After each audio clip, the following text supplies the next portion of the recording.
Eu gostaria muito que não tivéssemos como nos desentender, se sonhamos na mesma língua e ouvimos samba em fevereiro. Será que as palavras ficaram daltônicas? Você surdo, eu muda? Penso que se morássemos em Berlim, provavelmente teríamos ficado de lados opostos. O céu o mesmo, nós tão outros. Se as palavras têm mais de um sentido, a manga está azeda, a manga precisa ser passada, talvez você escute de outra forma o que digo, e eu diga de outra forma o que você escuta. A palavra é a queima-roupa. O nocaute, a facada, os golpes podem vir a qualquer momento, de qualquer lugar. Então, como lidar com isso? Como compor com essas forças?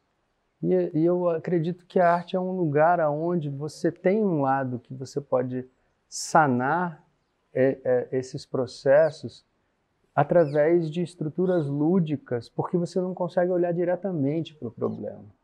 Então, assim, entre a medusa que paralisa e o narciso que mergulha no lago e se afoga, faça um escudo de Perseu, sabe? Faça uma coisa que fique no meio do caminho, que te possibilite olhar indiretamente para o problema. Se você pensar bem, você olhar além dos muros da propriedade, tudo que está aqui se conecta com aquela encosta que está ali na floresta, se conecta com o jardim botânico, ele transpassa, vamos dizer assim, os muros da propriedade e se conecta com o ecossistema local, né? No paisagismo, o conceito é a coisa fundamental. Eu sinto que cada vez mais um jardim mais conceitual ele é um jardim mais artesanal. Eu acho que é muito interessante esse conceito do mutante, de se adaptar, de fazer as revoluções necessárias, né? Estamos todos há um ano dentro de casa, né? O Rio de Janeiro começou a reabrir gradativamente e Casa Cor é a primeira mostra que acontece nesse novo momento, né? Então essa casa para a gente, quando eu digo que ela foi um presente, porque pela arquitetura dela, ela já é completa para esse novo momento, né? Se você pensar, a gente tem só nesse centro maior dela aqui, na casa principal, a gente tem mais de 48 portas e janelas, né? Você tem um pé direito de 5 metros. Então, aonde você vai ter isso? Vim pela primeira vez olhar aqui, até com a Gisele, uma das coisas que a gente pensou muito é de que forma a gente apresentaria essa residência tão linda e rica, né? Que, na verdade, até sem estar ambientada e decorada, já era maravilhosa. Então, uma das coisas que a gente pensou é que a gente tinha que manter todos os pisos originais da casa, todos os portais, né? Originalmente do jeito que eles estavam, até por ser tombado. Que a gente aqui não deveria rebaixar nenhum teto, nenhum. Porque é usual em Casa Cor, até para facilitar, você rebaixar teto, para você poder passar iluminação.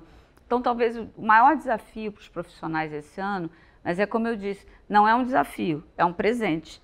Porque isso é um presente, você receber uma casa como essa e você, no fundo, poder usufruir das características originais da casa, que são lindas. A gente, nesses 30 anos, já passou por tantas coisas diversificadas e eu acho que toda a experiência, ela só te traz novas oportunidades, né? Eu sempre falo que o desafio é você olhar a janela. E eu acho que abriu janela para a gente aqui para um novo momento e para, sabe, um novo olhar para essa casa que se apresenta para a gente, né? Poucas pessoas conheciam a casa por dentro. A gente conhecia passando aqui em torno da casa, que ela ocupa praticamente um quarteirão inteiro aqui do Jardim Botânico.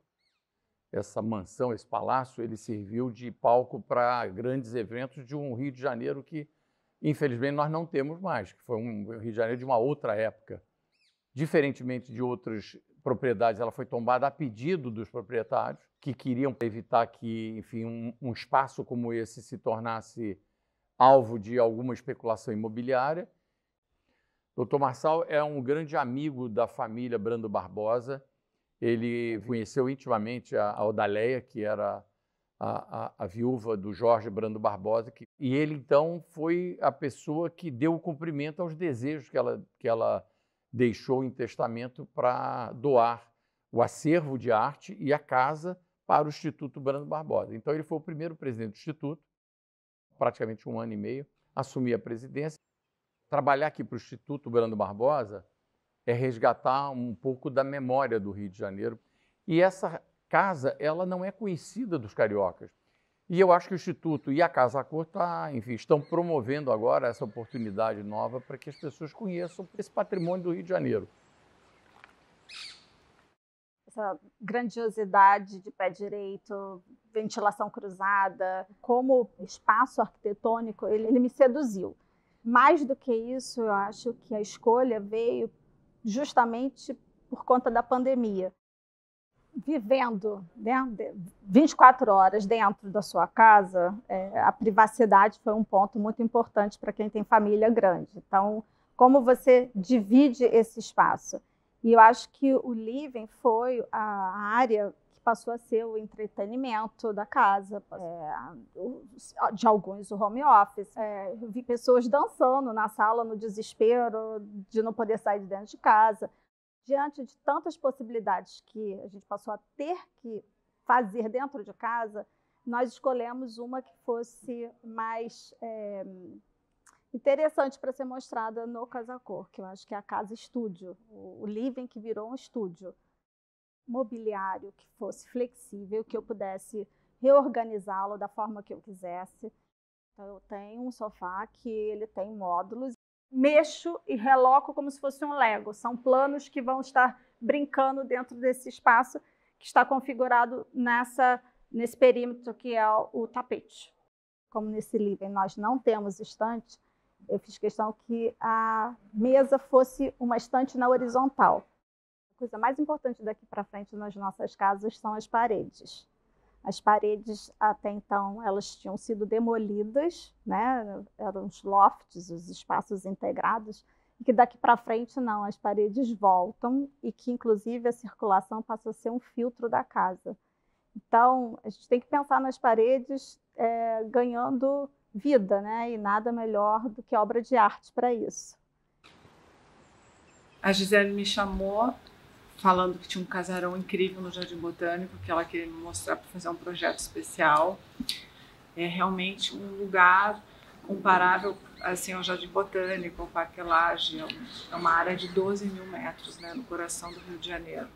A Gisele já estava com uma ideia de fazer um living mutante, um living que a pessoa pudesse livrar as paredes e ter os móveis dispostos de uma maneira que eles podem ser mudados de lugar. Dentro desse projeto, que tem 2 meses de duração, março e abril, são 9 semanas. Então, a cada 3 semanas, o estúdio muda todas as obras de arte e muda a programação também. Então, no dia 21 de março, a gente vai ter a mudança das obras de arte, vão entrar novas obras de arte e uma nova programação com os outros artistas. Então, quando entrar a segunda fase, o layout dos sofás e das mesas, a Gisele já pensou numa coisa totalmente diferente. Então, se você vier aqui daqui a 4 semanas no Casa Cor e entrar no living, você vai ver um espaço completamente diferente. E se você entrar mais depois de 3 semanas mais, você vai ver um terceiro espaço. Então, no final do projeto de 2 meses, você vai perceber as mudanças do Estúdio Mutante. Todos os artistas que estão nas paredes aqui, alguns são meus contemporâneos quando eu era artista, alguns eu conheci como colecionadora e outros como galerista, vendendo. Fazendo dessa maneira, a gente tem mais leveza, né, a resiliência de estar no espaço e poder ter os mesmos objetos dispostos de uma maneira diferente, poder criar situações diferentes, já que a gente teve que se reinventar durante esse ano de pandemia.